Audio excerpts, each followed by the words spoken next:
जगदेकनाथं भक्तप्रियं सकललोकनमस्कृतं च त्रैगुण्यवर्जितमजं विभुमाद्यमीशं वन्दे भवघ्नममरासुरसिद्धवन्द्यं नारायणं नमस्कृत्य नरं चैव नरोत्तमं देवीं सरस्वतीं व्यासं ततो जयमुदीरये हरिः ओम् ಶ್ರೀಮನ್ಮಹಾಭಾರತದ ಉದ್ಯೋಗ ಪರ್ವದ ಈ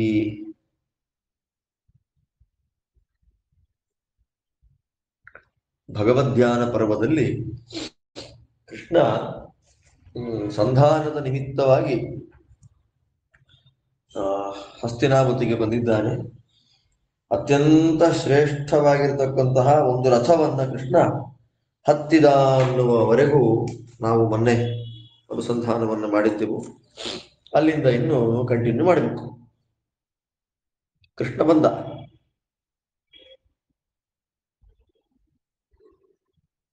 ಅನ್ವಾರುರೋಹದಾಶಾರ್ಹಂ ವಿದುರಃ ಸರ್ವಧರ್ಮವಿದ್ ಸರ್ವಪ್ರಾಣಭೃತಾಂ ಶ್ರೇಷ್ಠಂ ಸರ್ವಬುದ್ಧಿಮತಾಂ ವರಂ ತತೋ ದುರ್ಯೋಧನಃ ಕರ್ಣಃ ಶಕುನಿಶ್ಚಾಪಿ ಸೌಬಲಃ ದ್ವಿತೀಯೇನ ರಥೇನೇನಂ ಅನ್ವಯುಸ್ತೆ ಪರಂತಪಂ ಸಾತ್ಯಕಿಃ ಕೃತವರ್ಮಾ ಚ ವೃಷ್ಣೀನಾಂ ಚ ಮಹಾರಥಾಃ ಪೃಷ್ಠತೋನುಯಯುಃ ಕೃಷ್ಣಂ ಗಜೈರಶ್ವೈರಥೈರಪಿ ತೇಷಾಂ ಹೇಮ ಪರಿಷ್ಕಾರೈರ್ಯುಕ್ತಾಃ ಪರಮವಾಜಿಭಿಃ ಯಾಸ್ಯತಾಂ ಘೋಷಿಣಶ್ಚಿತ್ರಾಃ ಚಾರುಬಭ್ರಾಜಿರೇ ರಥಾಃ ಸಂಮೃಷ್ಟ ಸಂಸಿಕ್ತರಜಃ ಪ್ರತಿಪೇದೆ ಮಹಾಪಥಂ ರಾಜರ್ಷಿಚರಿತಂ ಕಾಲೇ ಕೃಷ್ಣೋ ಧೀಮಾನ್ ಶ್ರಿಯಾಜ್ವಲನ್ ತತಃ ಪ್ರಯಾತೆ ದಾಶಾರ್ಹೇ ಪ್ರವಾದ್ಯಂತೆ ಸ್ಮ ಪುಷ್ಕರಾಃ ಶಂಖಾಶ್ಚ ದಧ್ವಿರೆ ತತ್ರ ವಾದ್ಯಾನ್ಯನ್ಯಾನಿ ಯಾನಿ ಚ.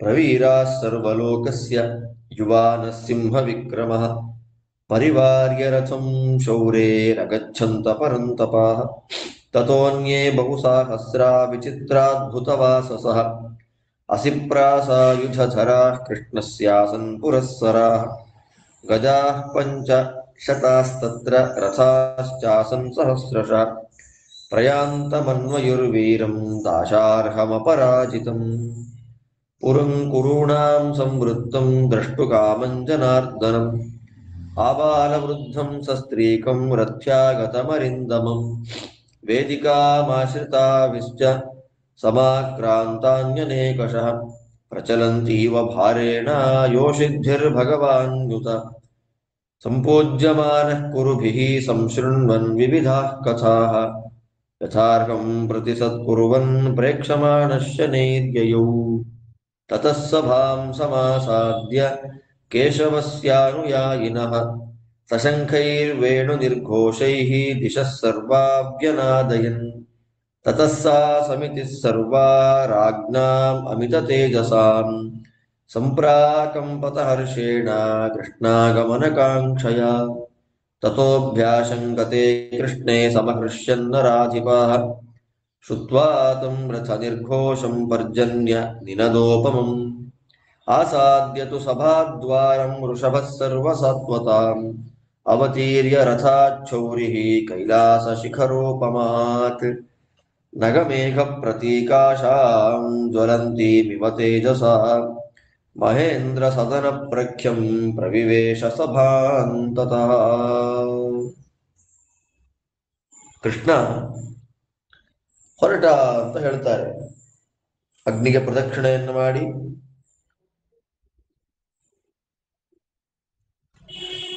ಬ್ರಾಹ್ಮಣರಿಗೆ ಪ್ರದಕ್ಷಿಣೆ ಬಂದು ಕೌಸ್ತುಭ ಮಾಲೆಯನ್ನ ಅಲಂಕಾರ ಮಾಡಿಕೊಂಡು ಕೃಷ್ಣ ರಥವನ್ನ ಹತ್ತಿದ ಅಂತ ತಿಳಿಸಿಕೊಟ್ರು. ಅಲ್ಲಿಂದ ಇನ್ನು ಮುಂದಕ್ಕೆ ಕೃಷ್ಣದೇವರು ಹೊರಡ್ತಾರೆ. ಹೊರಟಾಗ ವಿದುರ ಕೃಷ್ಣದೇವರು ರಥ ಹತ್ತಿದ ಮೇಲೆ ಆ ರಥದ ಮೇಲೆ ಹತ್ತಿ ಕೂತ್ಕೊಂಡ. ಎಂಥ ವಿದುರ!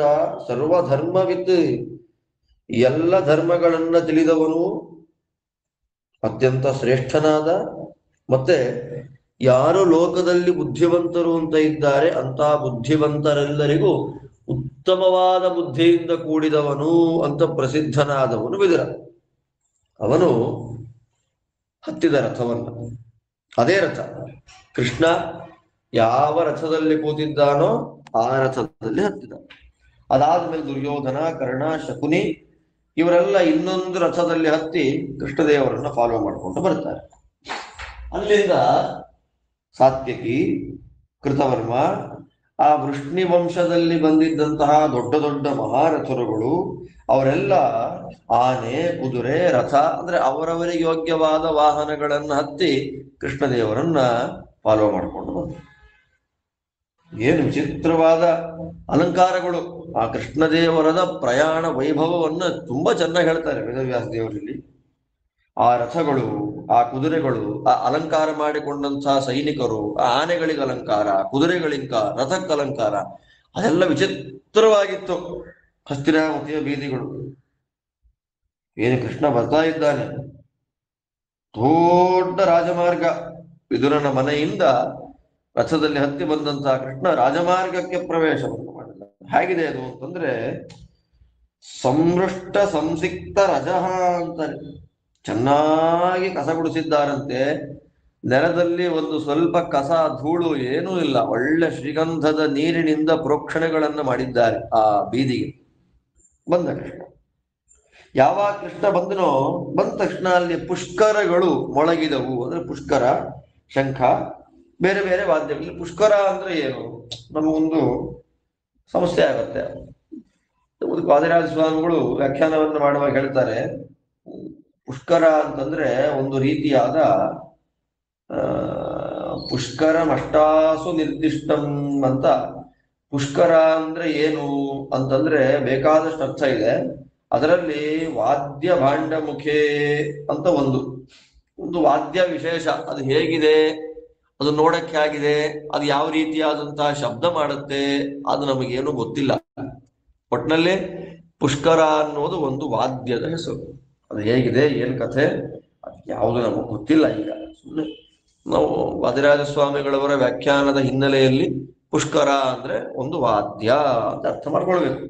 ಪುಷ್ಕರ, ಶಂಖ, ಈ ರೀತಿಯಾದ ಬೇಕಾದಷ್ಟು ವಾದ್ಯಗಳ ಶಬ್ದಗಳೆಲ್ಲ ಅಲ್ಲಿ ಆಯ್ತು.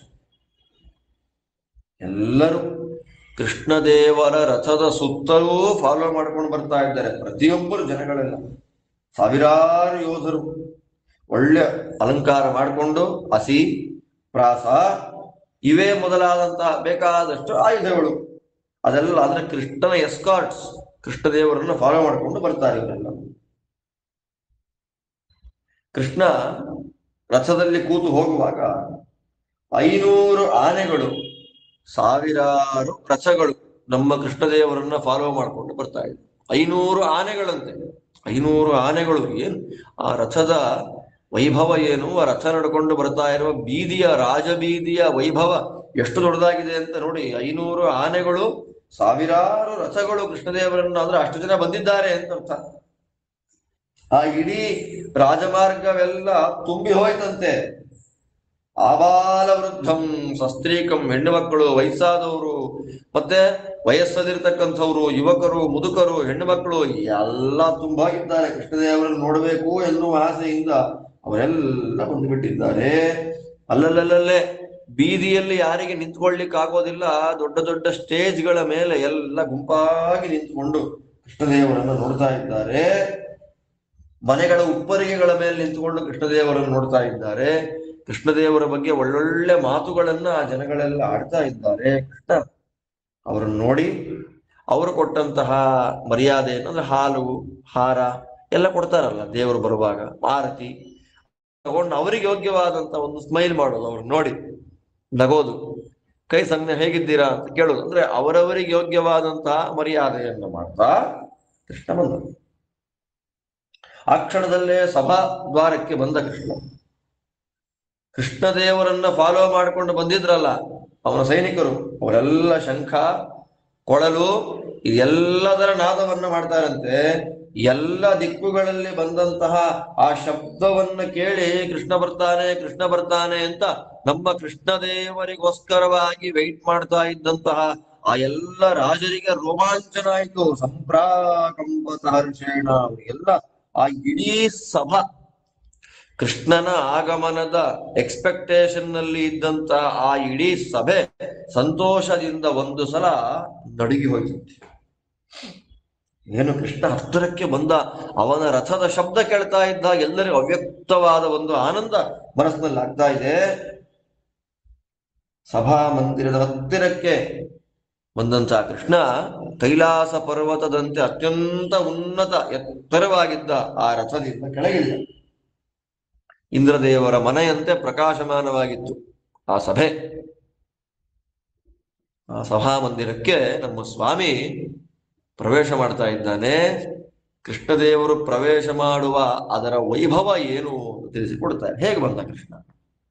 ಪಾಣೌ ಗೃಹೀತ್ವಾ ವಿದುರಂ ಸಾತ್ಯಕಿಂಚ ಮಹಾಯಶಃ ಜ್ಯೋತಿಂಷಾದಿತ್ಯವದ್ರಾಜನ್ ಕುರೂನ್ ಪ್ರಾಚ್ಛಾದಯಚ್ಛ್ರಿಯ ಅಗ್ರತೋ ವಾಸುದೇವಸ್ಯ ಕರ್ಣದುರ್ಯೋಧನಾಬುಭೌ ವೃಷ್ಣಯಃ ಕೃತವರ್ಮಾ ಚಾಪ್ಯಾಸನ್ ಕೃಷ್ಣಸ್ಯ ಪೃಷ್ಠತಃ ಧೃತರಾಷ್ಟ್ರಂ ಪುರಸ್ಕೃತ್ಯ ಭೀಷ್ಮದ್ರೋಣಾದಯಶ್ಚತೆ ಆಸನೇಭ್ಯೋ ಚಲನ್ ಸರ್ವೇ ಪೂಜಯಂತೋ ಜನಾರ್ದನಂ ಅಭ್ಯಾಗಚ್ಚತಿ ದಾಶಾರ್ಹೇ ಪ್ರಜ್ಞಾಚಕ್ಷುರ್ಮಹಾಮನಾಃ ಸಹೈವ ದ್ರೋಣ ಭೀಷ್ಮಾಭ್ಯಾಂ ಉದತಿಷ್ಠನ್ ಮಹಾಯಶಃ ಉತ್ತಿಷ್ಠತಿ ಮಹಾರಾಜೇ ಧೃತರಾಷ್ಟ್ರೇ ಜನೇಶ್ವರೇ ತಾನಿ ರಾಜ ಸಹಸ್ರಾಣಿ ಸಮುತ್ತಸ್ಥುಃ ಸಮಂತತಃ ಆಸನಂ ಸರ್ವತೋ ಭದ್ರಂ ಜಾಂಬೂನದ ಪರಿಷ್ಕೃತಂ ಕೃಷ್ಣಾರ್ಥೇ ಕಲ್ಪಿತಂ ತತ್ರ ಧೃತರಾಷ್ಟ್ರಸ್ಯ ಶಾಸನಾತ್ ಸ್ಮಯಮಾನಸ್ತು ರಾಜಾನಂ ಭೀಷ್ಮದ್ರೋಣೌ ಚ ಮಾಧವಃ ಅಭ್ಯಭಾಷತ ಧರ್ಮಾತ್ಮಾ ರಾಜ್ಞಶ್ಚಾನ್ಯಾನ್ಯಥಾ ವಯಃ ತತ್ರ ಕೇಶವಮಾನರ್ಚುಃ ಸಮ್ಯಗಭ್ಯಾಗತಂ ಸಭಾಂ ರಾಜಾನಃ ಪಾರ್ಥಿವಾಃ ಸರ್ವೇ ಕುರವಶ್ಚ ಜನಾರ್ದನಂ ತತ್ರ ತಿಷ್ಠನ್ ಸದಾ ಶಾರ್ಹೋ ರಾಜಮಧ್ಯೆ ಪರಂತಪಃ ಉಪಶ್ಯದಂತರಿಕ್ಷಸ್ಥಾನ್ ಋಷೀನ್ ಪರಪುರಂಜಯಃ ತತಸ್ತಾನ್ ಅಭಿಸಂಪ್ರೇಕ್ಷ್ಯ ನಾರದ ಪ್ರಮುಖಾನ್ ಋಷೀನ್ ಅಭ್ಯಭಾಷತ ದಾಶಾರ್ಹೋ ಭೀಷ್ಮಂ ಶಾಂತನವಂ ಶನೈಃ ಪಾರ್ಥಿವೀಂ ಸಮಿತಿಂ ದೃಷ್ಟುಂ ಋಷಯೋಭ್ಯಾಗತಾ ನೃಪ ನಿಮಂತ್ರ್ಯಂತಾಮಾಸನೈಶ್ಚ ಸತ್ಕಾರೇಣ ಚ ಭೂಯಸ ನೇತೇಷ್ವನುಪವಿಷ್ಟೇಷು ಶಕ್ಯಂ ಕೇನಚಿದಾಸಿತುಂ ಪೂಜಾ ಪ್ರಯುಜ್ಯತಾಮಾಶು ಮುನೀನಾಂ ಭಾವಿತಾತ್ಮನಾಂ ಋಷೀನ್ ಶಾಂತನವೋ ದೃಷ್ಟ್ವಾ ಸಭಾದ್ವಾರಮುಪಸ್ಥಿತಾನ್ ತ್ವರಮಾಣಸ್ತತೋ ಭೃತ್ಯಾನಾಸನಾನೀತ್ಯಚೋದಯತ್ ಆಸನಾನ್ಯಥ ಮೃಷ್ಟಾನಿ ಮಹಾಂತಿ ವಿಪುಲಾನಿ ಚ ಮಣಿಕಾಂಚನ ಚಿತ್ರಾಣಿ ಸಮಾಜಹೃಸ್ತತಸ್ತತಃ ತೇಷು ತತ್ರೋಪವಿಷ್ಟೇಷು ಗೃಹೀತಾರ್ಘ್ಯೇಷು ಭಾರತ ನಿಶಸಾದಾಸನೆ ಕೃಷ್ಣೋ ರಾಜಾನಶ್ಚ ಯಥಾಸನಂ ದುಶ್ಯಾಸನಃ ಸಾತ್ಯಕಯೇ ದದಾವಾಸನಮುತ್ತಮಂ ವಿವಿಂಶತಿರ್ದದೌ ಪೀಠಂ ಕಾಂಚನಂ ಕೃತವರ್ಮಣೆ ಅವಿದೂರೇ ತು ಕೃಷ್ಣಸ್ಯ ಕರ್ಣದುರ್ಯೋಧನಾಬುಭೌ ಏಕಾಸನೆ ಮಹಾತ್ಮಾನೌ ನಿಷೀದತುರರಿಂದಮೌ ಗಾಂಧಾರರಾಜಶಕುನಿಃ ಗಾಂಧಾರೈರಭಿರಕ್ಷಿತಃ ನಿಶಸಾದಾಸನೆ ರಾಜ ಸಹಪುತ್ರೈರ್ವಿಶಾಂಪತೆ ವಿದುರೋ ಮಣಿಪೀಠೇ ತು ಶುಕ್ಲಸ್ಪರ್ಧಾಜಿನೋತ್ತರೆ ಸಂಸ್ಪೃಶನ್ನಾಸನಂ ಶೌರೇಃ ಮಹಾಮತಿರುಪಾವಿಶತ್ ಚಿರಸ್ಯ ದೃಷ್ಟ್ವಾ ದಾಶಾರ್ಹಂ ರಾಜಾನಃ ಸರ್ವಪಾರ್ಥಿವಾಃ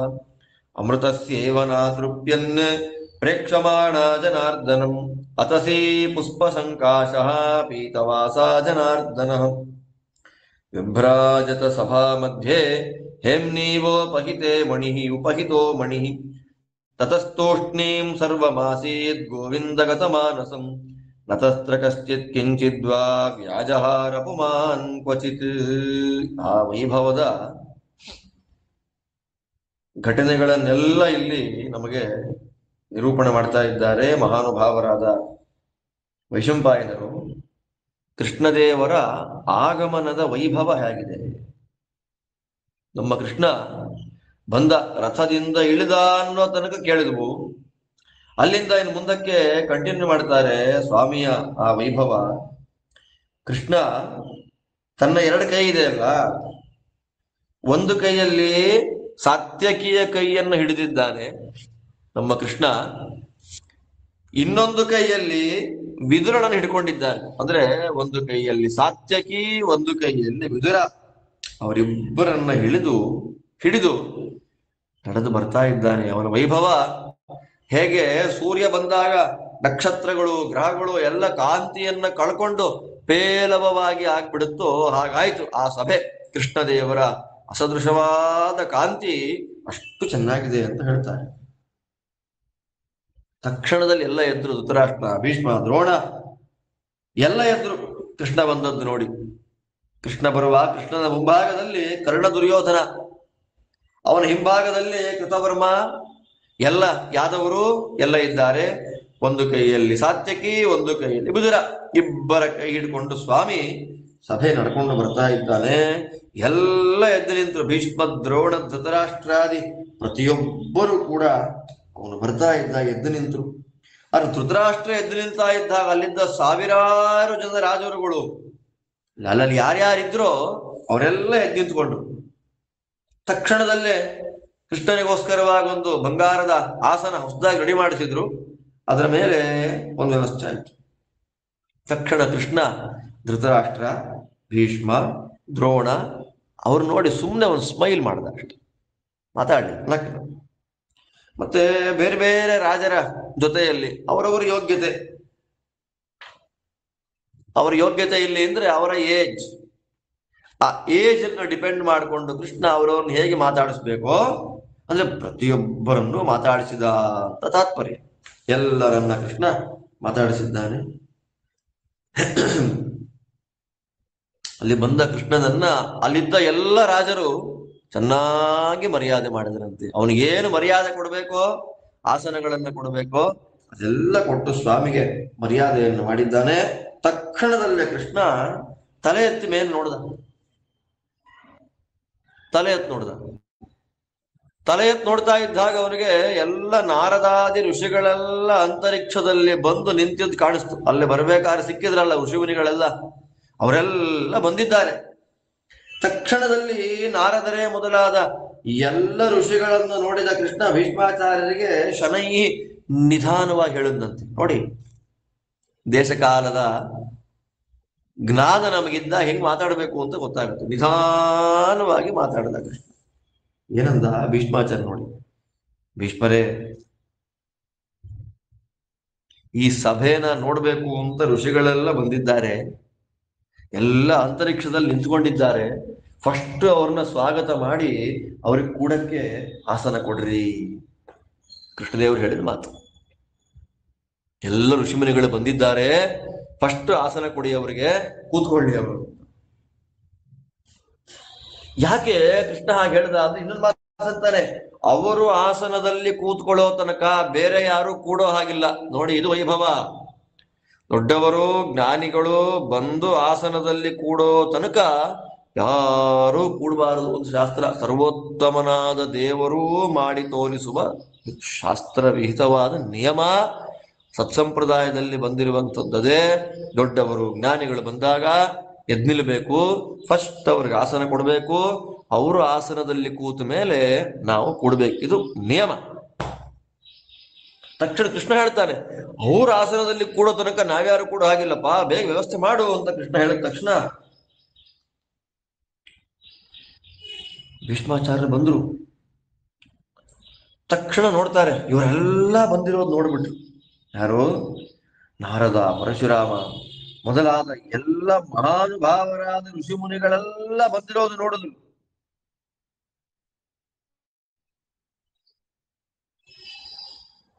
ನೋಡಿದ ತಕ್ಷಣ ಸಂಭ್ರಮ ಆಯ್ತು.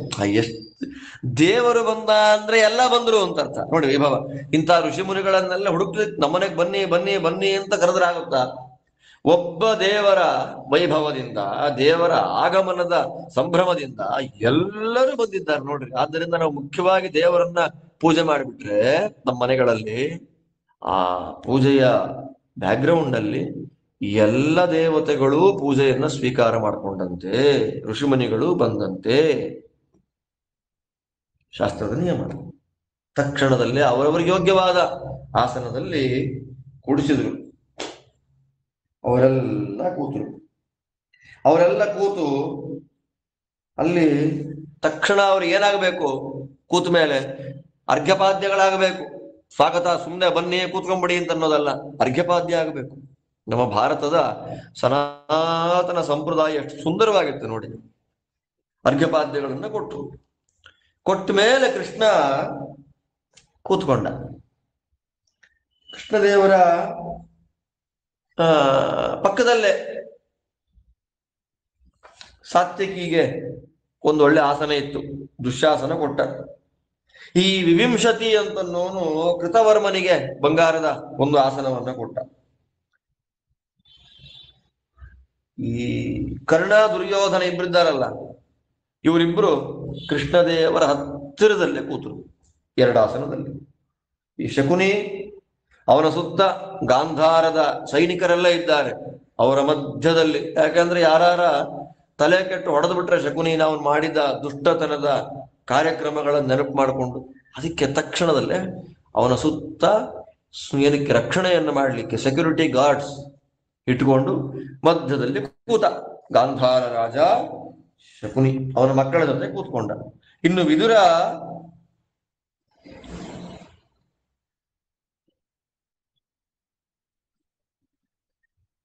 ಈ ದುರ್ಯೋಧನಾದಿಗಳ ದುಷ್ಟತನ ಗೊತ್ತಿತ್ತಲ್ಲ, ಆ ದುರ್ಯೋಧನಾದಿಗಳ ದುಷ್ಟತನವನ್ನ ಚೆನ್ನಾಗಿ ತಿಳ್ಕೊಂಡಿದ್ದಾನೆ ನಮ್ಮ ವಿದುರ. ಅವನು ಏನ್ ಮಾಡ್ದ? ತುಂಬಾ ಚೆನ್ನಾಗಿ ಹೇಳ್ತಾರೆ ನೋಡಿ. ಕೃಷ್ಣದೇವರ ಆಸನವನ್ನ ಚೆನ್ನಾಗಿ ಮುಟ್ಟಿದ್ನಂತೆ.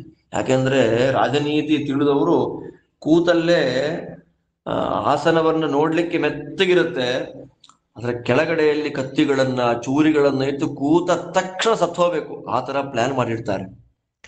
ಕೃಷ್ಣದೇವರನ್ನೇ ಅರೆಸ್ಟ್ ಮಾಡಬೇಕು ಅಂತ ಪ್ಲಾನ್ ಮಾಡಿದ ಮಹಾದುಷ್ಟ ದುರ್ಯೋಧನ.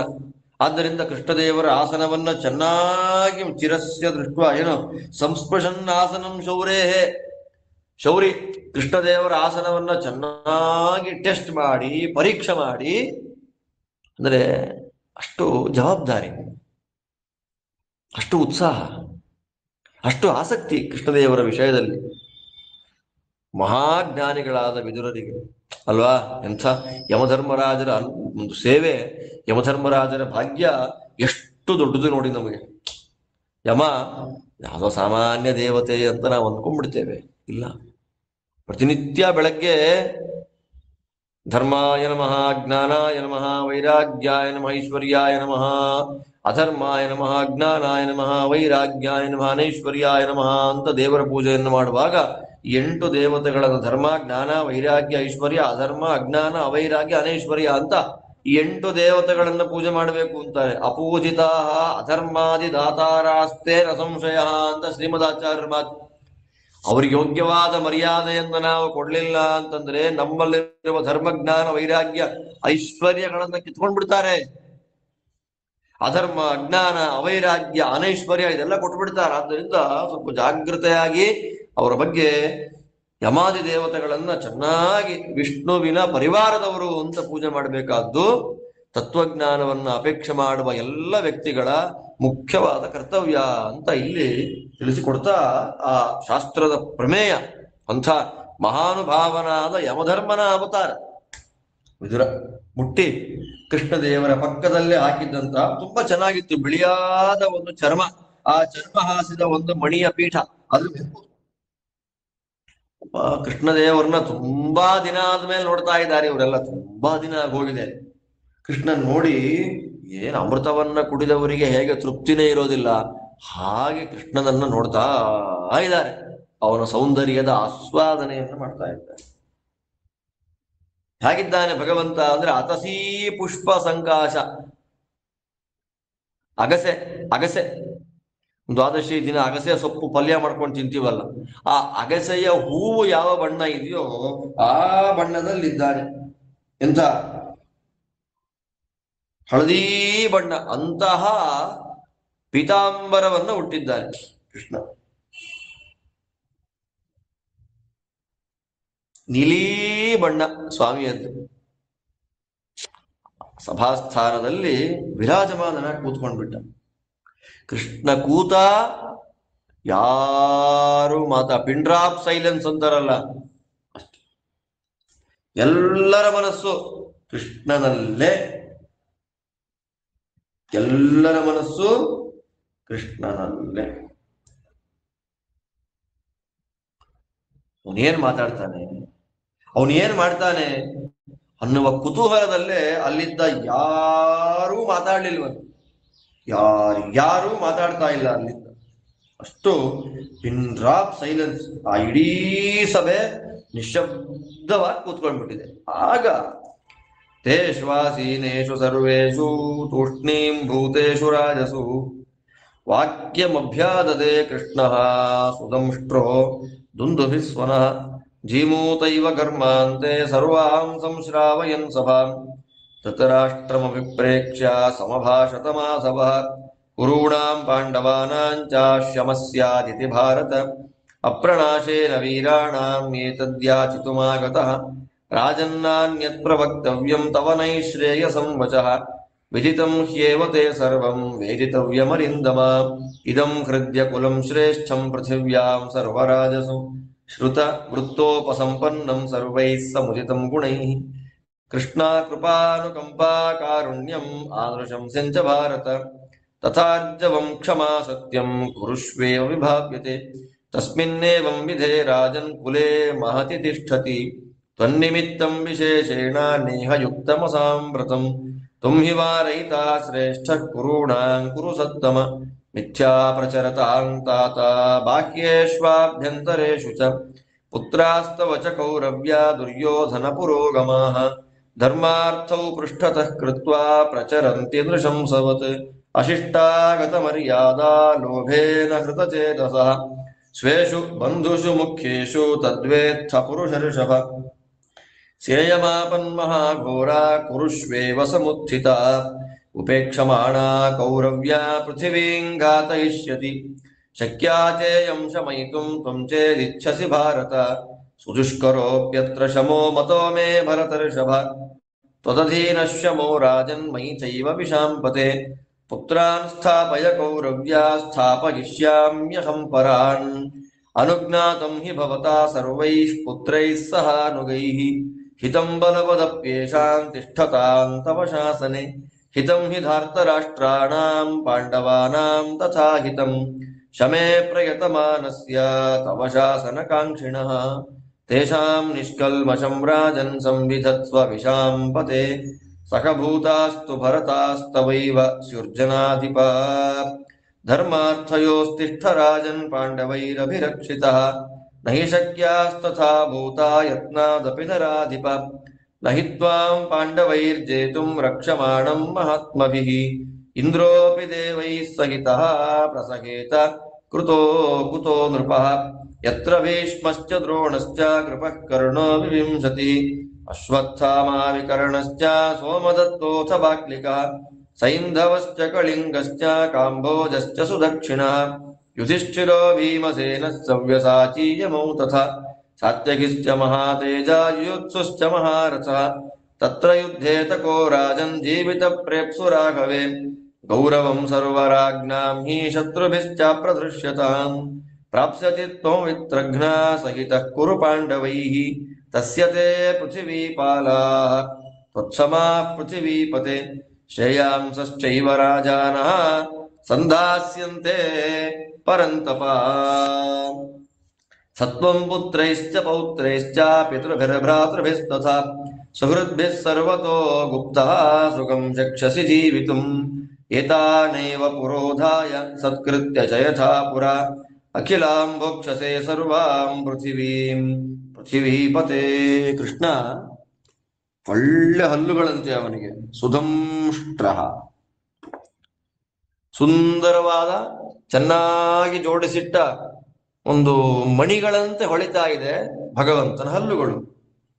ದುಂದುಭಿಸ್ವನಃ, ದುಂದುಭಿಗಳನ್ನ ನುಡಿಸಿದಾಗ ಯಾವ ಶಬ್ದ ಬರುತ್ತೆ ಆ ರೀತಿಯಾದ ಧ್ವನಿ ನಮ್ಮ ದೇವರದ್ದು.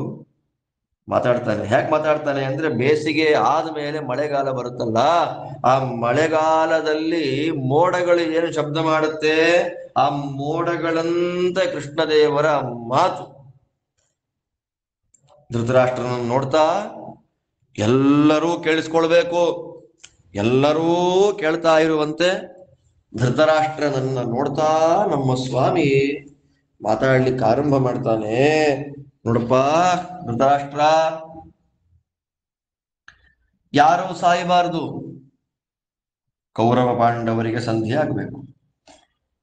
ಅದನ್ನ ಯಾಚಿತು, ಕೃಷ್ಣ ಹೇಳೋದು ಅದನ್ನ ಬೇಡ್ಕೊಳ್ಬೇಕು ಅಂತ. ಸುಮ್ಮನೆ ಯಾರು ಸಾಯಬಾರದು, ಸಂಧಿ ಆಗಲಿ ಇಬ್ಬರ ಪಕ್ಷಕ್ಕೂ ಅಂತ ನಿನ್ನನ್ನ ಬೇಡಿಕೊಳ್ಳಬೇಕು ಅಂತ ನಾನಿಲ್ಲಿಗೆ ಬಂದಿದ್ದೇನೆ. ಇದನ್ನ ಬಿಟ್ಟು ಬೇರೆ ಒಳ್ಳೇದಾಗ್ಲಿ, ಊಟ ಆಯ್ತಾ, ತಿಂಡಿ ಆಯ್ತಾ, ಆರಾಮಾಗಿದ್ದೀರಾ, ಆರೋಗ್ಯವಾ ಅಂತ ಕೇಳಲಿಕ್ಕೆ ನಾನು ಬಂದಿದ್ದೆ.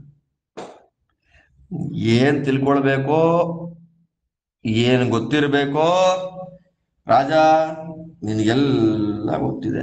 ನಿಮ್ಮ ವಂಶ ಎಷ್ಟು ಶ್ರೇಷ್ಠ, ಎಲ್ಲ ರಾಜವಂಶಗಳಿಗಿಂತ ಹೇಗೆ ಶ್ರುತ ವೃತ್ತೋಪಸಂಪನ್ನ, ಒಳ್ಳೆಯ ಗುಣ, ಅದ್ಭುತವಾದ ಶಾಸ್ತ್ರದ ವಿದ್ಯೆ, ಇದೆಲ್ಲ ಗುಣಗಳಿಂದ ಇಡೀ ಭೂಮಿಯಲ್ಲೇ ದೊಡ್ಡ ವಂಶ ಅಪ್ಪ ಕುರುವಂಶ ಅನ್ನೋದು.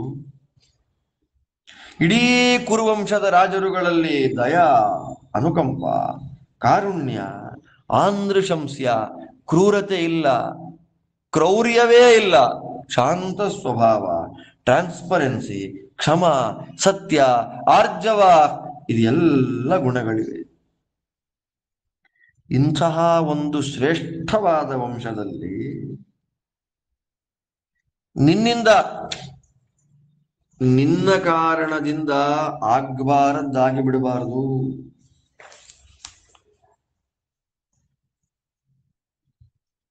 ನನಗೆ ಅತ್ಯಂತ ಇಷ್ಟ ಧೃತರಾಷ್ಟ್ರ ನೀನು. ಒಳಗೆ ಹೊರಗೆ ಮೋಸ ಮಾಡುವಂತ ಜನ ಇದ್ದಾರೆ ಇಲ್ಲಿ, ಒಳಗೂ ಮೋಸ ಮಾಡ್ತಾರೆ, ಹೊರಗೂ ಇದ್ದಾರೆ. ಅವ್ರನ್ನ ನೀನ್ ಕಂಟ್ರೋಲ್ ಮಾಡ್ಬೇಕು, ಅವ್ರನ್ನ ತಡಿಬೇಕಾದ ನಿನ್ನ ಕರ್ತವ್ಯ. ನಿನ್ನ ಮಕ್ಕಳು ಧರ್ಮಾರ್ಥಗಳನ್ನ ಹಿಂದೆ ಬಿಸಾಕಿ ಎಷ್ಟು ಕೆಟ್ಟವರಂತೆ ನಡ್ಕೊಂತ ಇದ್ ನೋಡಿ. ಕೃಷ್ಣದೇವರಿಗೆ ಯಾವ ನಾಚಿಕೆ ಬಿಡೆ ಏನೂ ಇಲ್ಲ, ಇದ್ದಿದ್ದನ್ನ ಇದ್ದ ಹಾಗೆ ನೇರವಾಗಿ ಮುಖಕ್ಕೆ ಹೊಡೆದಂತೆ ಮಾತಾಡ್ತಾ ಇದ್ದ. ಧರ್ಮಾರ್ಥಗಳನ್ನ ಬಿಸಾಕಿ ಅಂಡಿ ಕೆಳಗೆ ಹಾಕೊಂಡು ಕೂತ್ಕೊಂಡವ್ರು ಏನ್ ಮಾಡಿದ್ದಾರೆ, ಎಷ್ಟು ಕೆಟ್ಟದಾಗಿ ನಡ್ಕೊಂತ ಇದ್ದಾರೆ ಅವರು. ಅಶಿಷ್ಟಾಹ, ದೊಡ್ಡವರ ಶಿಷ್ಟರ ಮರ್ಯಾದೆಯನ್ನ ಮೀರಿಬಿಟ್ಟಿದ್ದಾರೆ.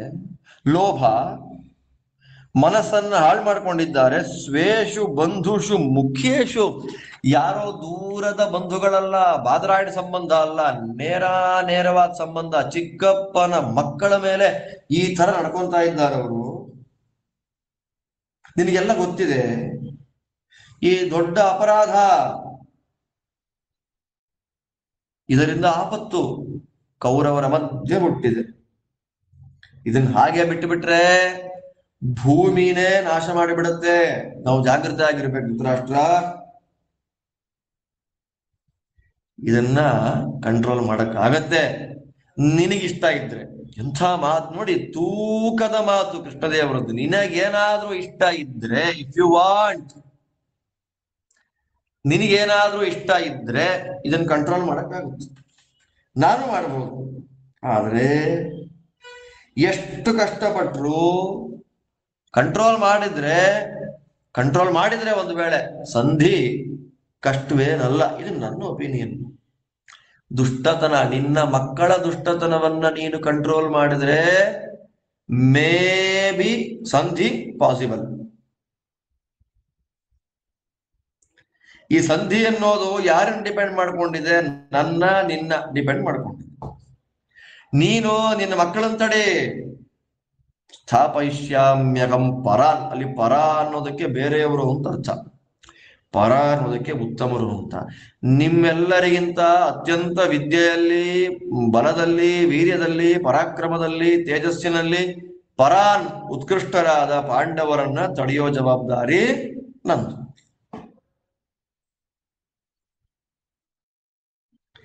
ನೀನು ಓಕೆ ಅನ್ಬೇಕು, ನೀನು ಇನಿಷಿಯೇಟ್ ತಗೊಳ್ಬೇಕು, ನಿನ್ನ ಮಕ್ಕಳಿಗೆ ನೀನು ಹೇಳ್ಬೇಕು. ಹಾಗೇನಾದ್ರೂ ಅವ್ರು ಓಕೆ ಅಂದ್ರೆ ಎಲ್ಲ ಬದುಕ್ಬಿಡ್ತಾರೆ, ಎಲ್ರಿಗೂ ಒಳ್ಳೇದಾಗತ್ತೆ. ನೀನ್ ಆತರ ಹೇಳ್ತೀಯಾ, ನಿನ್ನ ಮಕ್ಕಳು ನಿನ್ನ ಕಂಟ್ರೋಲ್ ಇಟ್ಕೊಂತೀಯಾ ಅನ್ನೋ ಆಸೆಯಿಂದ ನಾನು ನಿನಗೆ ಮಾತನ್ನು ಹೇಳ್ತಾ ಇದ್ದೇನೆ.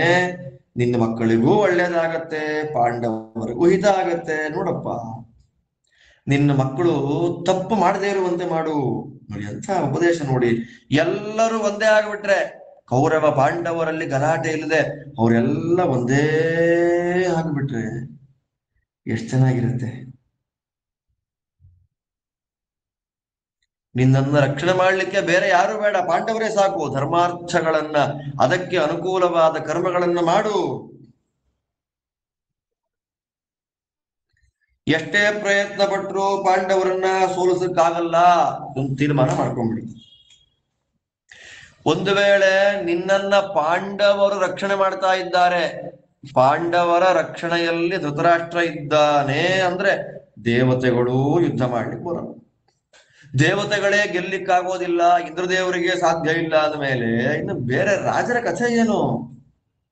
ಎಲ್ಲಿ ಭೀಷ್ಮ, ದ್ರೋಣ, ಕೃಪಾ, ಕರ್ಣ, ವಿಂಶತಿ, ಅಶ್ವತ್ಥಾಮ, ವಿಕರ್ಣ, ಸೋಮದತ್ತ, ಬಾಕ್ಲಿಕ, ಸೈಂಧವ, ಕಳಿಂಗ, ಕಾಂಬೋಜ, ಆ ಕಾಂಬೋಜ ದೇಶದ ರಾಜ ಸುದಕ್ಷಿಣ, ಇವರೆಲ್ಲ ಒಂದು ಪಾರ್ಟಿಲಿದ್ದಾರೆ. ಅದಾದ ಮೇಲೆ ಧರ್ಮರಾಜ, ಭೀಮ, ಸವ್ಯಸಾಚಿಯಾದ ಅರ್ಜುನ, ನಕುಲ ಸಹದೇವರು, ಸಾತ್ಯಕಿ, ಯುಯುತ್ಸು, ಈ ಮಹಾರಥರೆಲ್ಲ ಒಂದು ಕಡೆ ಇದ್ದಾರೆ. ಇವರೆಲ್ಲ ಸೇರ್ಕೊಂಡಿರೋ ಯುದ್ಧದಲ್ಲಿ ಇವರ ವಿರುದ್ಧ ಯುದ್ಧವನ್ನ ಮಾಡಿ ಯಾರಿಗೆ ಬದುಕಕ್ಕಾಗತ್ತೆ? ಯುದ್ಧ ಯಾರು ಮಾಡ್ತಾರ? ಆಲೋಚನೆ ಮಾಡು. ಇವರೆಲ್ಲ ಒಂದೇ ಪಾರ್ಟಿ ಆಗ್ಬಿಟ್ರೆ ನಿನ್ನ ವೈಭವ ಎಲ್ಲಿ ಹೋಗುತ್ತೆ? ಎಲ್ಲ ರಾಜರು ನಮಸ್ಕಾರ ಮಾಡ್ತಾರೆ, ಅಜೇಯರು, ಅಗಮ್ಯರಾಗ್ಬಿಡ್ತಾರೆ ಕೌರವರು.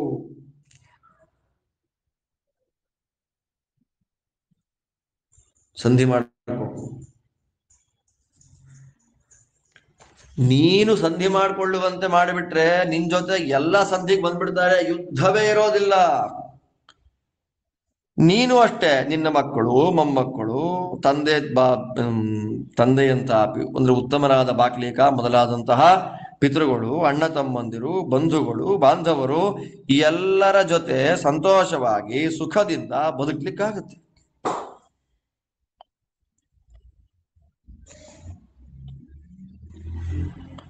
ಮೊದಲು ಪಾಂಡವರನ್ನ ಇಟ್ಕೊಂಡಿದ್ರಲ್ಲ ನಿಮ್ಮ ಮನೆಯಲ್ಲಿ, ಹಾಗೆ ಈಗಲೂ ಇಟ್ಕೊಂಡ್ಬಿಡಿ. ಎಷ್ಟು ಚೆನ್ನಾಗಿ ಬದುಕ್ಬೋದಯ್ಯ. ಇಡೀ ಭೂಮಿ ನಿಮ್ದಾಗತ್ತೆ. ಒಂದು ಸಂಧಿಯನ್ನ ನೀವೀಗ ಮಾಡಿಕೊಂಡ್ರೆ ಸಕಲ ಭೂಮಿಯೂ ನಿಮ್ಮದೇ. ಗಲಾಟೆ ಬೇಡ.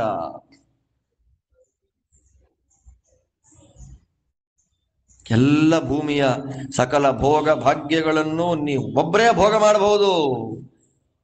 ಏತೈರ್ಹಿ ಸಹಿತಾ ಸರ್ವೇ ಪಾಂಡವೈ ಸ್ವೈಶ್ಚ ಭಾರತ ಅನ್ಯಾನ್ ವಿಜೇಷ್ಯತೆ ಶತ್ರುನೇಶ ಸ್ವಾರ್ಥಸ್ತವಾಖಿಲ ತೈರೇವೋಪಾರ್ಜಿತಾ ಭೂಮಿಂ ಭೋಕ್ಷಸೆ ಚ ಪರಂತಪ ಯದಿ ಸಂಧಿತ್ಸಸೆ ರಾಜನ್ ಪಾಂಡವೈಶ್ಚ ಪರಂತಪ ಸಂಯುಗೆ ವೈ ಮಹಾರಾಜ ದೃಶ್ಯತೆ ವೈ ಮಹಾನ್ ಕ್ಷಯಃ ಕ್ಷಯೇ ಚೋಭಯತೋ ರಾಜನ್ ಕಂ ಧರ್ಮಮನುಪಶ್ಯಸಿ ಪಾಂಡವೈರ್ನಿಹತೆ ಸಂಖ್ಯೆ ಪುತ್ರೈರ್ವಾಪಿ ಮಹಾಬಲೈಃ ಯದ್ವಿಂದೇಥಾ ಸುಖಂ ರಾಜನ್ ತದ್ಬ್ರೂಹಿ ಭರತರ್ಷಭ ಶೂರಾಶ್ಚ ಕೃತಾಸ್ತ್ರಾಶ್ಚ ಸರ್ವೇ ಯುದ್ಧಾಭಿಕಾಂಕ್ಷಿಣಃ ಪಾಂಡವಾಸ್ತಾವಕಾಶ್ಚೈವ ತಾನ್ ರಕ್ಷ ಮಹತೋ ಭಯಾತ್ ನ ಪಶ್ಯೇಮ ಕುರೂನ್ ಸರ್ವಾನ್ ಪಾಂಡವಾನ್ಶ್ಚೈವ ಸಂಯುಗೆ ಕ್ಷೀಣಾನುಭಯತಃ ಶೂರಾನ್ ರಥಿನೋ ರಥಿಭಿರ್ಹತಾನ್ ಸಮವೇತಾಃ ಪೃಥಿವ್ಯಾಂ ಹಿ ರಾಜಾನೋ ರಾಜಸತ್ತಮ ಅಮರ್ಷವಶಮಾಪನ್ನ ನಾಶಯೇಯುರಿಮಾಃ ಪ್ರಜಾಃ ತ್ರಾಹಿ ರಾಜನ್ನಿಮಂ ಲೋಕಂ ನನಶ್ಯೇಯುರಿಮಾಃ ಪ್ರಜಾಃ ತ್ವಯಿ ಪ್ರಕೃತಿಮಾಪನ್ಯೇ ಶೇಷಂ ಸ್ಯಾತ್ ಕುರು ನಂದನ ಶುದ್ಧಾವದಾನ್ಯಾ ಕ್ರೀಮಂತಃ ಆರ್ಯಾಃ ಪುಣ್ಯಾಭಿಜಾತಯಃ ಅನ್ಯೋನ್ಯ ಸಚಿವಾ ರಾಜನ್ ತಾನ್ ಪಾಹಿ ಮಹತೋ ಭಯಾತ್ ಸುಖೇ ನೇಮೇ ಭೂಮಿಪಾಲಾಃ ಪರಿಷ್ವಜ್ಯ ಪರಸ್ಪರಂ ಸಹ ಭುಕ್ತ್ವಾ ಚ ಪೀತ್ವಾ ಚ ಪ್ರತಿಯಾಂತು ಯಥಾ ಗೃಹಂ ಸುವಾಸಸಹಸ್ರಗ್ವಿಣಶ್ಚ ಸತ್ಕೃತಾ ಭರತರ್ಷಭ ಅಮರ್ಷಂಚ ನಿರಾಕೃತ್ಯ ವೈರಾಣಿ ಚ ಪರಂತಪ ಹಾರ್ದಯ್ಯತ್ ಪಾಂಡವೇಶ್ವಾಸೀತ್ ಪ್ರಾಕ್ತಸ್ಮಿನ್ ಅಗಸಾಕ್ವಯೇ ತದೇವ ತೇ ಭವತ್ವದ್ಯ ಸಂಧತ್ಸ್ವ ಭರತರ್ಷಭ ಬಾಲಾ ವಿಹೀನಾಃ ಪಿತ್ರಾ ತೇ ತ್ವಯ್ಯೇವ ಪರಿವರ್ಧಿತಾಃ ತಾನ್ ಪಾಲಯ ಯಥಾ ನ್ಯಾಯಂ ಪುತ್ರಾಂಶ್ಚ ಭರತರ್ಷಭ ಭವತೈವ ಹಿ ರಕ್ಷಾಸ್ತೆ ವ್ಯಸನೇಷು ವಿಶೇಷತಃ ಮಾತೆ ಧರ್ಮಸ್ತಥೈವಾರ್ಥೋ ನಶ್ಯೇತ ಭರತರ್ಷಭ ಆಹುಸ್ತ್ವಾಂ ಪಾಂಡವಾ ರಾಜನ್ ಅಭಿವಾದ್ಯ ಪ್ರಸಾದ್ಯ ಚ ಭವತಃ ಶಾಸನಾದ್ ದುಃಖಮನುಭೂತಂ ಸಹಾನುಗೈಃ ದ್ವಾದಶೈತಾನಿ ವರ್ಷಾಣಿ ವನೆ ನಿರ್ವ್ಯುಷಿತಾನಿ ನಃ ತ್ರಯೋದಶಂ ತದಾ ತಥಾ ಜ್ಞಾತೈರುಷಿತಃ ಪರಿವತ್ಸರಂ ಸ್ಥಾತಾನಃ ಸಮಯೇ ತಸ್ಮಿನ್ ಪಿತೇತಿ ಕೃತನಿಶ್ಚಯಾಃ ತೀರ್ಣಾಸ್ಮ ಸಮಯಂ ರಾಜನ್ ತಚ್ಚನೋ ಬ್ರಾಹ್ಮಣಾ ವಿದುಃ ತಸ್ಮಿನ್ನಃ ಸಮಯೇ ತಿಷ್ಠ ಸ್ಥಿತಾನಾಂ ಭರತರ್ಷಭ ನಿತ್ಯಂ ಸಂಕ್ಲೇಶಿತಾ ರಾಜನ್ ಸ್ವರಾಜ್ಯಾಂಶಂ ಲಭೇಮಹಿ ಧರ್ಮಮರ್ಧಂ ಚ ಯುಂಜಾನಃ ಸಮ್ಯಕ್ ನ ಸ್ತ್ರಾತುಮರ್ಹಸಿ ಗುರುತ್ವಂ ಭವತಿ ಪ್ರೇಕ್ಷ್ಯ ಬಹೂನ್ ಕ್ಲೇಶಾನ್ ಸಹಾಮಹೇ ಸ ಭವಾನ್ ಮಾತೃಪಿತೃವತ್ ಅಸ್ಮಾಸು ಪ್ರತಿಪದ್ಯತಾಂ ಗುರೋರ್ಗರೀಯಸಿ ವೃತ್ತಿಃ ಯಾ ಚ ಶಿಷ್ಯಸ್ಯ ಭಾರತ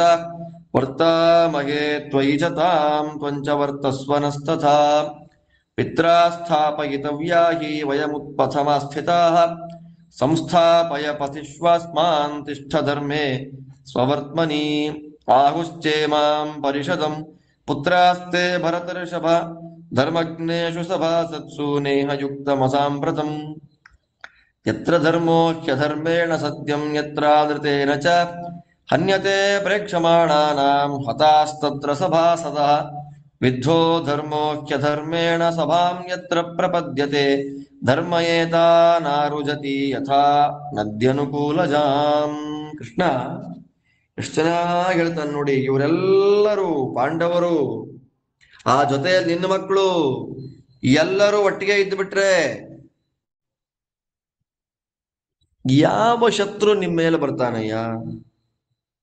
ಇಡೀ ಭೂಮಿ ನಿಂದೆ. ಈ ಸಂಧಿಯಿಂದ ಯಾರಿಗೆ ಉಪಯೋಗ ಅಂದ್ರೆ ನಿನಗೆ ಸ್ವಾರ್ಥ, ನಿನಗೆ ಉಪಯೋಗ. ಈ ಸಂಧಿ ಮೋಸ್ಟ್ ಫೇವರ್ ಆಗಿರೋದು ಯಾರಿಗಪ್ಪ? ನಿನಗೇ ಸಂಧಿ ಫೇವರ್ ಆಗಿ, ನೀನೇ ಚೆನ್ನಾಗಿರ್ತೀಯ. ಯುದ್ಧ ಆಗ್ಬಿಟ್ರೆ ಎರಡೂ ಪಾರ್ಟಿಗಳಲ್ಲಿ ಸಾಯೋದನ್ನ ಲೆಕ್ಕ ಹಾಕ್ಲಿಕ್ಕೆ ಆಗೋದಿಲ್ಲ. ಏನ್ ಧರ್ಮ ಇದೆ? ಸತ್ತರೆ ಸರಿ, ಯುದ್ಧ ಆಯ್ತು ಅಂತ ಇಟ್ಕೋ, ಪಾಂಡವರೇ ಸತ್ತೋದ್ರು ಅಥವಾ ನಿನ್ನ ಮಕ್ಕಳೇ ಸತ್ತೋದ್ರು, ಯಾರಿಗ್ ಸುಖ? ನಿನಗೇನ್ ಸುಖ?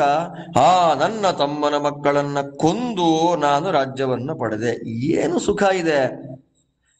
ನಿನ್ನ ಮಕ್ಕಳೇ ಸತ್ತೋದ್ರು, ನಿನಗೇನು ಸುಖ?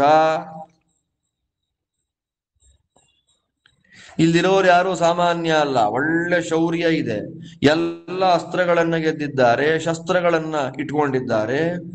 ಇಬ್ಬರು ಕೌರವರು ಪಾಂಡವರು ಯುದ್ಧ ಮಾಡಬೇಕು ಅಂತ ಆಸೆ ಪಡ್ತಿದ್ದಾರೆ. ದೊಡ್ಡ ಭಯ ಬಂದಿದೆ, ನೀನೇ ಅದರಿಂದ ಕಾಪಾಡಬೇಕು.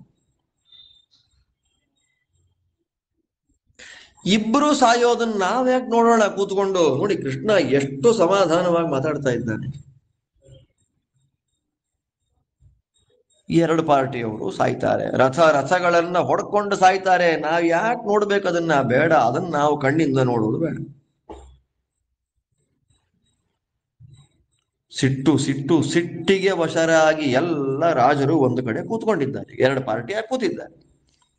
ಅವರೆಲ್ಲ ಸೇರಿದ ಇಡೀ ಜನಗಳನ್ನೇ ಸರ್ವನಾಶ ಮಾಡಿ ಬಿಡಬಹುದು. ಸರ್ವನಾಶ ಆಗುತ್ತೆ. ನೀನು ಕಾಪಾಡಬೇಕು. ತ್ರಾಹಿ ರಾಜನ್, ರಾಜ, ಈ ಲೋಕವನ್ನು ಕಾಪಾಡಬೇಕಾದ ನೀನು. ನಿನ್ನ ಒಂದು ಡಿಸಿಷನ್ ಹೇಗಿದೆಯೋ ಅದ್ರ ಮೇಲೆ ಜನ ಬದುಕೋದು, ಜನ ಸಾಯೋದು ಬೇಡ. ನೀನು ಸಂಧಿಯನ್ನ ಮಾಡಿಬಿಟ್ರೆ, ನೀನು ಸಂಧಾನವನ್ನ ಮಾಡಿಸ್ಕೊಟ್ರೆ ಜನ ಎಲ್ಲ ಬದುಕ್ತಾರೆ. ಕೃಷ್ಣ ಇವನೇ ಧರ್ಮಜ, ಧೃತರಾಷ್ಟ್ರ, ಮುಂದಿಂದೆಲ್ಲ ಈಸಿ.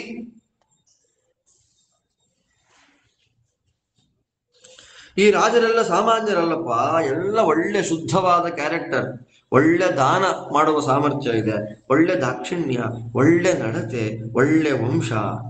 ಮತ್ತು ಒಬ್ಬರಿಗೊಬ್ರು ಬೇಕಾದವರು. ಇಂಥವ್ರಿಗೆಲ್ಲ ಭಯ ಬಂದುಬಿಟ್ಟಿದೆ. ನಾಳೆ ಹೀಗೆ ಪರಸ್ಪರ ಸಂಬಂಧ ಇರುವಂತವರೇ ಕಿತ್ತಾಡ್ಕೊಂಡು ಸತ್ತು ಹೋದ್ರೆ ಯಾರಿಗಯ್ಯ ತೃಪ್ತಿ?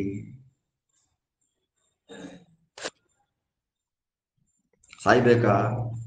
ಇವರೆಲ್ಲ ಚೆನ್ನಾಗಿ ಒಳ್ಳೆ ವಸ್ತ್ರಗಳನ್ನು ಹಾಕೊಂಡು ದ್ವೇಷ, ರೋಷ, ಅಸೂಯೆ, ಮಾತ್ಸರ್ಯ ಇದೆಲ್ಲ ಬಿಟ್ಟು ಪರಿಶ್ವಜ್ಯ ಒಬ್ಬರನ್ನೊಬ್ರು ಅಪ್ಪಿಕೊಂಡು ಆಲಿಂಗನ ಮಾಡಿಕೊಂಡು ಒಟ್ಟಿಗೆ ತಿಂದು ಒಟ್ಟಿಗೆ ಕುಡಿದು ಸಂತೋಷವಾಗಿ ಅವ್ರವ್ರ ಮನೆ ಹೊರಟೋಗ್ಲಿ, ಯುದ್ಧ ಮಾಡೋದು ಬೇಡ. ಹಿಂದೆ ಒಂದಷ್ಟು ವರ್ಷಗಳ ಹಿಂದೆ ಪಾಂಡವರಿಗೆ, ನಿನ್ನ ಮನಸ್ಸಲ್ಲಿ ಯಾವ ಭಾವನೆ ಇತ್ತೋ ಪಾಂಡವರಿಗೆ, ಓ ನನ್ನ ತಮ್ಮನ ಮಕ್ಕಳು ಅಂತ ಆ ಭಾವನೆ ಮತ್ತೆ ಬೆಳೆಸ್ಕೋ, ಸಂಧಾನ ಮಾಡ್ಕೋ. ಅಪ್ಪ ಚಿಕ್ಕ ಮಕ್ಕಳು ಅಪ್ಪನ್ ಕಳ್ಕೊಂಡಿದ್ದಾರೆ, ಅವ್ರನ್ನ ಕಾಪಾಡಿದ್ಯಾರು? ಅವ್ರನ್ನ ಬೆಳೆಸಿದ್ಯಾರು?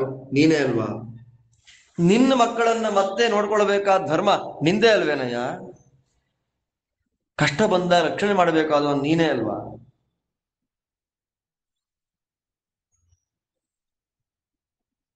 ನೀನೇ ಸುಮ್ಮನೆ ಕೂತ್ಕೊಂಡ್ರೆ ಏನಾಗತ್ತೋ ಆಲೋಚನೆ ಮಾಡು. ನಿನ್ನ ಧರ್ಮವೂ ನಾಶ ಆಗದೆ ಇರಲಿ, ನಿನ್ನ ಅರ್ಥವೂ ನಾಶ ಆಗದೆ ಇರಲಿ. ಪಾಂಡವರು ನಿಂಗೆ ಹೇಳಿ ಕಳಿಸಿದ್ದಾರೆ. ಇಲ್ಲಿಂದ ನೆಕ್ಸ್ಟ್ ಹೇಳುವ ಕೆಲವು ಮಾತುಗಳೆಲ್ಲ ಪಾಂಡವರ ಮಾತಿನ ಅನುವಾದ. ಕೃಷ್ಣ ನಿಂಗೆ ನಮಸ್ಕಾರ ಮಾಡು ಅಂತ ಹೇಳಿದ್ದಾರೆ.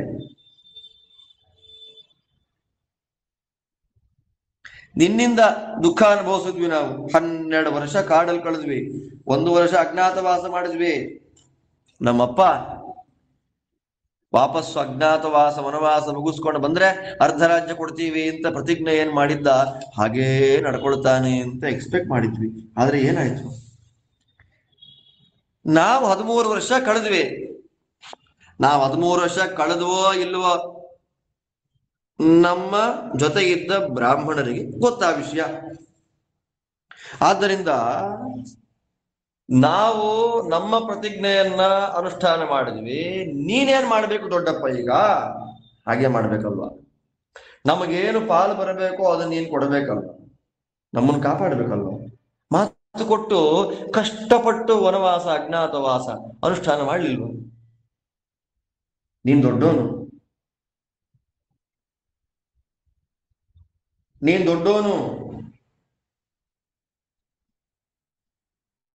ನಮ್ಮ ದೊಡ್ಡಪ್ಪ ಅನ್ನೋ ಒಂದೇ ಭಾವನೆಯಿಂದ ಎಲ್ಲ ಕಷ್ಟ ತಡ್ಕೊಂಡಿದ್ವಿ ನಾವು. ನಮ್ಗೆ ಅಪ್ಪ ಅಮ್ಮ ನೀನೇ ಅಲ್ವಾ? ನಮ್ಮನ್ನು ಕಾಪಾಡಬೇಕಾದ ನೀನೇ ಅಲ್ವಾ?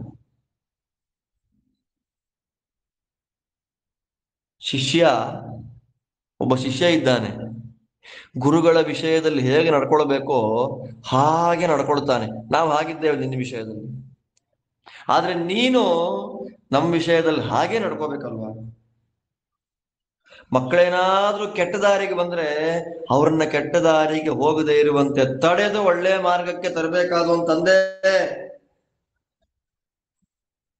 ನಮ್ಮನ್ನ ಒಳ್ಳೆ ದಾರಿಲಿ ಇಡು ತಂದು, ನೀನು ಕೆಟ್ಟ ದಾರಿಗೆ ಹೋಗ್ಬೇಡ.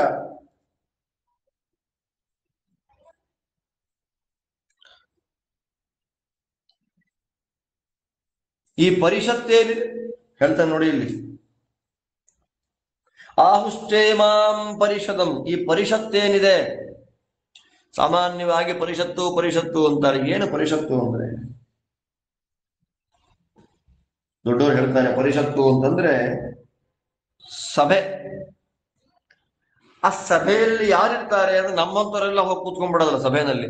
ಸಭೆಯಲ್ಲಿ ಯಾರು ಧರ್ಮಗಳನ್ನ ಯಾರು ಚೆನ್ನಾಗಿ ತಿಳಿದಿದ್ದಾರೆ ಅವರೆಲ್ಲ ಒಂದು ಕಡೆಯಲ್ಲಿ ಸೇರಿರುವ ಸಭೆಯನ್ನ ಪರಿಷತ್ತು. ಧರ್ಮವನ್ನ ಚೆನ್ನಾಗಿ ತಿಳಿದ ಜ್ಞಾನಿವರೇಣ್ಯರೆಲ್ಲ ಒಂದು ಕಡೆ ಕೂತಿರುವ ಸಭೆ ಏನಿದೆ ಆ ಸಭೆಯನ್ನ ಪರಿಷತ್ತು ಅಂತ ಕರೀತಾರೆ.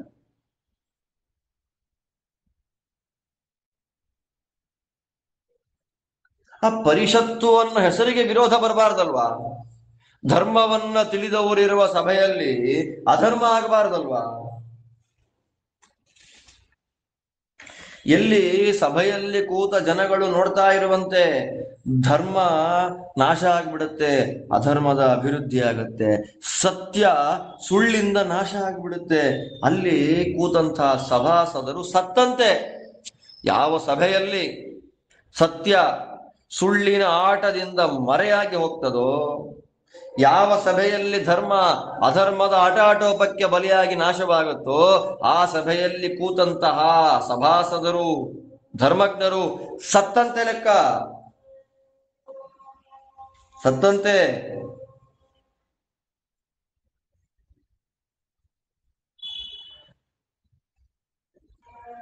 ಧರ್ಮಕ್ಕೆ ಅಧರ್ಮದಿಂದ ತೊಂದರೆ, ಸಂಕಟ, ಪೀಡೆ ಎಲ್ಲಾಗತ್ತೆ. ಅಂಥ ಜಾಗದಲ್ಲಿ ನದಿಯಲ್ಲಿ ಪ್ರವಾಹ ಬಂದಾಗ ನದಿ ತೀರದಲ್ಲಿದ್ದ ಮರ ಗಿಡಗಳು ಎಲ್ಲವನ್ನ ನದಿಯ ಪ್ರವಾಹ ಕೊಚ್ಕೊಂಡು ಹೋಗಿ ನಾಶ ಮಾಡಿಬಿಡುತ್ತೋ, ಹಾಗೆ ಅಧರ್ಮವು ಯಾವ ಸಭೆಯಲ್ಲಿ ಧರ್ಮವನ್ನ ಹೊಡಿತದೆ, ಅಧರ್ಮ ತಾಂಡವವಾಡ್ತದೆ, ಧರ್ಮ ನಾಶವಾಗುತ್ತೆ, ಅಂತ ಸಭೆಯಲ್ಲಿರುವ ಜನಗಳನ್ನ ಪ್ರವಾಹದಂತೆ ಬರುವ ಧರ್ಮವೇ ನಾಶ ಮಾಡಿಬಿಡುತ್ತೆ ಒಂದು ಕಾಲದಲ್ಲಿ.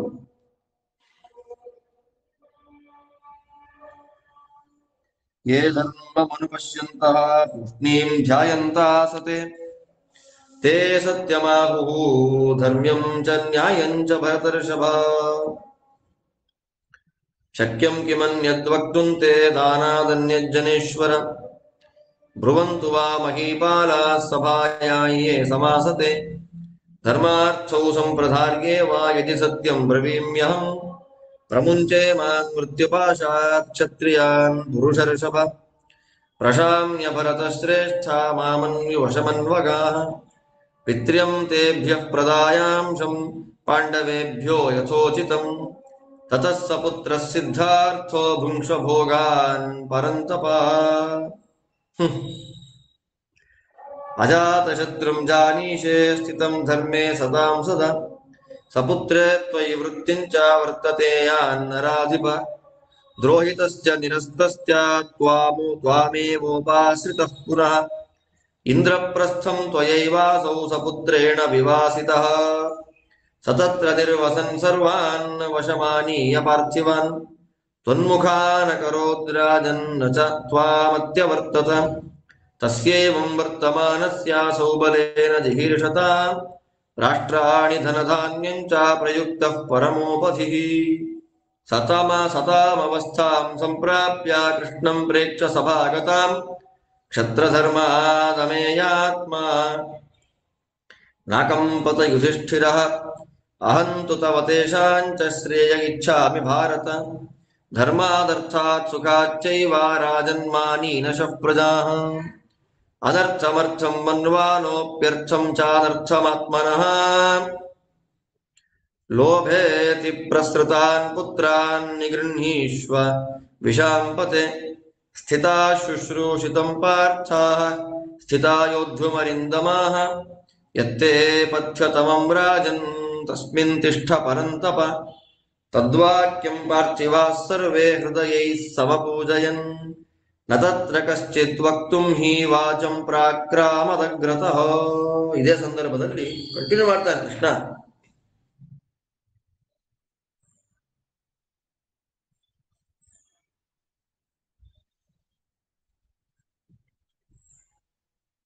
ಸತ್ಯ ಯಾರು ಹೇಳ್ತಾನೆ, ಧರ್ಮವನ್ನ ಯಾರು ತಿಳ್ಕೊಂಡಿದ್ದಾರೆ, ಕೃಷ್ಣ ಎಷ್ಟು ಚೆನ್ನಾಗಿ ಹೇಳ್ತಾನೆ. ಅವ್ನು ಜಡ್ಜ್ ಮಾಡೋದು ನೋಡಿ. ಯಾರು ಸುಮ್ಮನೆ ಇರ್ತಾರೆ, ಎಲ್ಲ ತಿಳ್ಕೊಂಡಿದ್ದಾರೆ, ಕಾಲ ಬರ್ಲಿ ಅಂತ ವೆಯ್ಟ್ ಮಾಡ್ತಾ ಮೌನವಾಗಿ ಯಾರು ಧ್ಯಾನ ಮಾಡ್ತಾ ಕೂತಿದ್ದಾರೆ, ಅವ್ರನ್ನ ಕೇಳಿದ್ರೆ ಮಾತ್ರ ಸತ್ಯ ಧರ್ಮ ಮತ್ತು ನ್ಯಾಯಂ ನ್ಯಾಯ ಇಷ್ಟನ್ನ ಹೇಳ್ತಾರೆ. ಎಲ್ರಿಗೂ ಹೇಳಕ್ಕಾಗಲ್ಲ, ಇಷ್ಟು ಜನ ಮಾತ್ರ ಮಾತಾಡ್ಬೋದು. ಇಷ್ಟು ಜನ ಅಂದ್ರೆ ಯಾರ್ಯಾರು? ಸುಮ್ಮನೆ ಮೌನವಾಗಿ ಅಂದ್ರೆ ಋಷಿ ಮುನಿಗಳು ಮಾತಾಡಬಲ್ಲವರು. ಈ ವಿಷಯವನ್ನ ಮಾತಾಡ್ಲಿಕ್ಕೆ ಸಮರ್ಥರು ಯಾರು? ಸತ್ಯವನ್ನ, ಧರ್ಮವನ್ನ, ನ್ಯಾಯವನ್ನ ಯಥೋಕ್ತವಾಗಿ ತಿಳಿದಂತಹ ಜ್ಞಾನಿಗಳಾದ ಋಷಿ ಮುನಿಗಳು ಮಾತ್ರ ಈ ವಿಷಯದಲ್ಲಿ ಮಾತಾಡ್ತಾರೆ. ಆದ್ದರಿಂದ ನಾನು ಎಷ್ಟು ಹೇಳ್ಬೋದಪ್ಪ ನಿನಗೆ, ಇನ್ನೇನ್ ಹೇಳ್ಬೇಕು? ಪಾಂಡವರಿಗೆ ಬರಬೇಕಾದಂತಹ ಭಾಗವನ್ನ, ಪಾಲನ್ನ ಕೊಡು ಅನ್ನೋದು ಬಿಟ್ಟು ನಾನು ನಿನಗೆ ಇನ್ನೇನ್ ಹೇಳ್ಬೇಕು?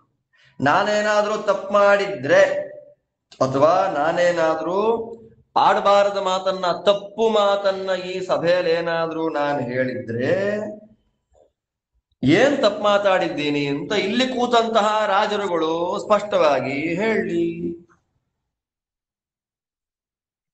ಕೃಷ್ಣ ಮಾತಾಡೋದು ಸರಿಯಾಗಿದೆ, ಧರ್ಮಾರ್ಥಗಳನ್ನ ನಿಶ್ಚಯ ಮಾಡಿಕೊಂಡೇ ಕೃಷ್ಣ ಮಾತಾಡ್ತಾನೆ ಅಂತ ನೀನ್ ತಿಳ್ಕೊಂಡಿದ್ರೆ ಇಲ್ಲಿರುವ ಎಲ್ಲ ಕ್ಷತ್ರಿಯರನ್ನ ಮರಣದ ಪಾಶದಿಂದ ಬಿಡಿಸು, ಸಂಧಿ ಮಾಡ್ಕೋ, ಸಿಟ್ಟಿಗೆ ವಶನಾಗಬೇಡ. ಪಾಂಡವರಿಗೇನು ಬರಬೇಕು? ಪಿತ್ರಾರ್ಜಿತವಾದ ಆಸ್ತಿಯ ಪಾಲು ಪಾಂಡವರಿಗೇನು ಬರಬೇಕು ಅದನ್ನ ಕೊಟ್ಟುಬಿಡು. ಇನ್ನು ಮಿಕ್ಕಿದ್ದೆಲ್ಲ ನಿಂದೆ. ಮಕ್ಕಳ ಜೊತೆ ಸುಖವಾಗಿ ಭೋಗ ಮಾಡ್ಕೊಂಡಿರಯ್ಯ. ಅಜಾತ ಶತ್ರು ಯಾರು ಅಂತ ಹೇಳಬೇಕು, ನಿಮಗೆ ಗೊತ್ತಿದೆ. ಧರ್ಮರಾಜ ನಿನ್ ಜೊತೆ ಹೇಗೆ ನಡ್ಕೊಂಡಿದ್ದಾನೆ ಅಂತ ನಾನು ಪ್ರತ್ಯೇಕವಾಗಿ ಹೇಳ್ಬೇಕಾಗಿಲ್ಲ.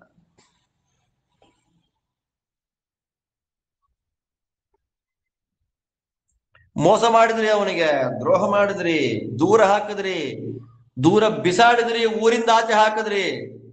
ಅಷ್ಟೆಲ್ಲ ಮಾಡಿದ್ರು ನಿನ್ನನ್ನೇ ಆಶ್ರಯ ಮಾಡ್ಕೊಂಡಿದ್ದ ನೋಡು.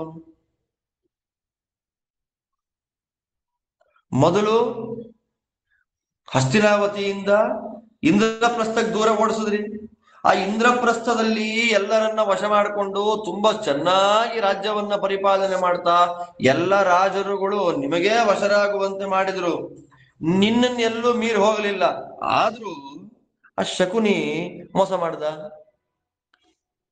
ಒಬ್ಬ ಇಂದ್ರಪ್ರಸ್ಥದಲ್ಲಿ ರಾಜ್ಯ ಕಟ್ಟಿಕೊಂಡು ವಾಸ ಮಾಡ್ತಾ ಇದ್ದ ಅವರ ಮನೆ ಸಂಪತ್ತು, ಧನ ಧಾನ್ಯ ಎಲ್ಲವನ್ನ ಕಿತ್ಕೊಂಡ್ರಿ. ಎಂಥ ಅವಸ್ಥೆ ದ್ರೌಪದಿ, ಎಂಥ ಅವಸ್ಥೆಯಲ್ಲಿ ದ್ರೌಪದಿ ಬಂದ್ಲು. ಅದೆಲ್ಲ ನೋಡಿ ಧರ್ಮರಾಜ ಮಾತಿಗೆ ಕಟ್ಟು ಬಿದ್ದು ಏನೂ ಮಾತಾಡ್ಲಿಲ್ವಲ್ಲ ಪುಣ್ಯಾತ್ಮ. ಧರ್ಮದ ಮಾರ್ಗದಿಂದ ಅಲ್ಲಾಡ್ಲಿಲ್ಲ. ನಾನಿಬ್ರಿಗೂ ಒಳ್ಳೇದಾಗ್ಲಿ ಅಂತ ಬಯಸ್ತಕ್ಕಂಥವ್ರು ನೀವು ಚೆನ್ನಾಗಿರ್ಬೇಕು, ಅವರು ಚೆನ್ನಾಗಿರ್ಬೇಕು. ನೀವಿಬ್ರು ಗಲಾಟೆ ಮಾಡ್ಕೊಂಡ್ರೆ ರಾಜ್ಯ ನಾಶ, ಪ್ರಜೆಗಳು ನಾಶ, ಹಣ ನಾಶ, ಸುಖ ನಾಶ, ಸರ್ವನಾಶ ಆಗತ್ತೆ ಟೋಟಲ್. ಒಳ್ಳೆಯದನ್ನ ಕೆಟ್ಟದು ಅಂತ ಅನ್ಕೊಂಡಿದ್ದಾರೆ, ಕೆಟ್ಟದನ್ನ ನಿನ್ನ ಮಕ್ಕಳು ಅವರಿಗೆ ಒಳ್ಳೆಯದು ಕೆಟ್ಟದಾಗಿ ಕಾಣ್ತಾ ಇದೆ, ಕೆಟ್ಟದ್ದು ಒಳ್ಳೆಯದಾಗಿ ಕಾಣ್ತಾ ಇದೆ, ಅವ್ರನ್ನ ನಿಯಮ ಕಂಟ್ರೋಲ್ ಮಾಡೋವನ್ನ. ಇವತ್ತಿಗೂ ನೀನ್ ಸಂಧಿ ಮಾಡ್ಕೊಂಡ್ರೆ ನಿಸ್ವಾರ್ಥವಾಗಿ ಪಾಂಡವರು ನಿನ್ನ ಸೇವೆಯನ್ನು ಮಾಡ್ಲಿಕ್ಕೆ ರೆಡಿ ಇದ್ದಾರೆ. ಹಾಗಂತ ಯುದ್ಧ ಮಾಡ್ಲಿಕ್ಕೆ ಆಗಲ್ಲ ಅಂತಲ್ಲ, ಯುದ್ಧಕ್ಕೂ ರೆಡಿ ಇದ್ದಾರೆ. ಯುದ್ಧವೋ ಸೇವೆಯೋ ಯಾವುದು ಬೇಕು ನೀನೇ ತೀರ್ಮಾನ ಮಾಡ್ಕೊ. ನನ್ನ ಮಾತಿಷ್ಟೇ, ಯುದ್ಧ ಬೇಕೋ ಸೇವೆ ಬೇಕೋ, ಎರಡರಲ್ಲಿ ನಿನಗೆ ಇಷ್ಟವಾದದ್ದು ಯಾವುದು ಅಂತ ನಿಶ್ಚಯ ಮಾಡಿ ಹೇಳಬೇಕಾದ ಜವಾಬ್ದಾರಿ ನಿಂದೇ ಅಂತ ಕೃಷ್ಣ ಕಡ್ಡಿಯನ್ನ ಮುರಿದು ಕೊಟ್ಟಂತೆ ಅದ್ಭುತವಾಗಿ ತನ್ನ ಸಭೆಯಲ್ಲಿ ವಾದವನ್ನ, ತನ್ನ ಅಭಿಪ್ರಾಯವನ್ನ ಹೇಳ್ತಾ ಇದ್ದ ಹಾಗೆ ಅಲ್ಲಿದ್ದ ಎಲ್ಲರಿಗೂ ಮನಸ್ಸಿನಲ್ಲಿ ಕೃಷ್ಣ ಹೇಳಿದ್ ಸರಿ ಅಂತ ಅನ್ನಿಸ್ತು. ಎಲ್ಲಿ ಮನಸ್ಸಿನಲ್ಲಿ ಸಂತೋಷ ಪಟ್ರು. ಆದರೆ ಬಾಯಿ ಬಿಟ್ಟು ಯಾರೂ ಮಾತಾಡ್ಲಿಲ್ಲ. ಇದೇ ಕಲಿಪ್ರಭಾವ ಅಂತ. ಬಾಯಿ ಬಿಟ್ಟು ಯಾರು ಮಾತಾಡ್ಲಿಲ್ಲ. ಕೃಷ್ಣ ಹೇಳಿದ್ ಸರಿ, ಪಾಂಡವರಿಗೆ ಅನ್ಯಾಯ ಆಗಿದೆ, ತಡಿಬೇಕು ಅದನ್ನ ಅಂತನ್ನೋದನ್ನ ಎಲ್ಲರೂ ಒಪ್ಕೊಳ್ತಾರೆ. ಆದ್ರೆ ಹೇಳಲಿಕ್ಕೆ ಯಾರು ರೆಡಿ ಇಲ್ಲ. ಅಂತಹ ಕ್ಲಿಷ್ಟಕರವಾದ ಪರಿಸ್ಥಿತಿಯಲ್ಲಿದ್ದಾಗ ಮೋಸ ಮಾಡಿದ್ರೆ, ಅಹಂಕಾರದಿಂದ ಇದ್ರೆ ಏನಾಗತ್ತೆ ಅನ್ನುವ ತತ್ವವನ್ನ ತಿಳಿಸಿಕೊಡ್ತಾ ಮಹಾನುಭಾವರಾದ ಭಗವಂತನ ಸಾಕ್ಷಾತ್ ಅವತಾರಭೂತರಾದ ಶ್ರೀ ಪರಶುರಾಮ ದೇವರು ಒಂದು ಚರಿತ್ರೆಯನ್ನು ಹೇಳ್ತಾರೆ. ಕೃಷ್ಣದೇವರ ಅರ್ಜುನನ ವಿರೋಧವನ್ನ ಮಾಡಿಕೊಂಡ್ರೆ, ಕೃಷ್ಣದೇವರ ಮಾತನ್ನ ಕೇಳದೆ ಕೃಷ್ಣಾರ್ಜುನರ ವಿರೋಧವನ್ನ ಮಾಡಿಕೊಂಡ್ರೆ ಏನಾಗುತ್ತೆ, ಏನ್ ಸಮಸ್ಯೆ ಆಗತ್ತೆ ಅನ್ನೋದನ್ನ ಅವರಿಬ್ಬರ ಸ್ವರೂಪವನ್ನ ಹೇಳೋದರ ಮೂಲಕ, ಕೃಷ್ಣಾರ್ಜುನರು ನರನಾರಾಯಣರ ಅವತಾರ ಅನ್ನೋದನ್ನ ತಿಳಿಸಿಕೊಡುವುದರ ಮೂಲಕ ಪರಶುರಾಮ ದೇವರು ಏನ್ ಮಾಡ್ತಾರೆ, ದಂಬೋದ್ಭವ ಅಂತ ಒಬ್ಬ ರಾಜ, ಆ ದಂಬೋದ್ಭವ ರಾಜನ ಚರಿತ್ರೆಯನ್ನ ಇಲ್ಲಿ ವಿಸ್ತಾರವಾಗಿ ಹೇಳಿ ಶುರು ಮಾಡ್ತಾರೆ. ಎಲ್ಲ ಸೈಲೆಂಟ್ ಆಗಿದ್ರಲ್ಲ, ಯಾರಾದ್ರೂ ಒಬ್ರು ಮಾತಾಡ್ಬೇಕಲ್ಲ. ಆಗ ಪರಶುರಾಮ ತುಂಬಾ ಚೆನ್ನಾಗಿದೆ ತಂಬೋದ್ಭವರಾಜನ ಕಥೆ, ಅದನ್ನು ಹೇಳ್ತಾರೆ.